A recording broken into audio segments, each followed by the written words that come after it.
Yeah, baby? You're my little man. You're my little man. We hold things so dear and precious in our lives, like our children, our family, our loved ones, and our friends. Until it's too late, we let them slip away.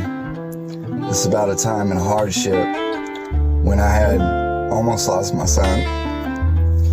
I said when my son was born, I felt like I was lifted up in this world, something to give me more reason to keep carrying on without a reason of doubt in my mind. And then when he got home, everything was fine. Until one day and one night, one early morning, my son started to have a seizure. Feeling lost in my mind, I didn't know what to do. I lost panic and I started to breathe heavily. Panicking, I got my wife up out of bed.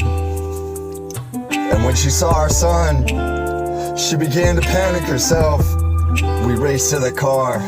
We started it up and started going 100 miles down the road, just so we knew that our son was gonna make it through to the next day. I had to give CPR to him in the back seat of that car.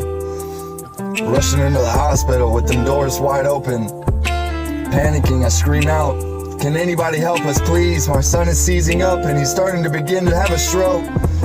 They all rushed in without a moment's notice, took my son out of my arms, ran him back to the room, and they began to perform CPR on his chest. My mind is distraught, lost in a mess. My wife and me are just crying, sitting beside our son's bedside, trying to figure out whether or not he's gonna make it. And then that's when they spilled out the news. They needed to fly him out to Phoenix, Arizona, a whole city away. So I told my wife, "Baby, it's your turn. You need to be with our son. And you need to take that helicopter ride all the way to Phoenix and take us up." And she said, "I'm scared." I said, "Baby, me too. I'm scared too. But I'll meet you up there in Phoenix. I'll make that drive. I'll be there. I swear to God." We hold things dear in our life, and we just want them all to be there all the way through our lives, all the way until we get old and gray. Like our children, our friends, our family members, our loved ones. I'm just saying, don't lose your chance before it's too late.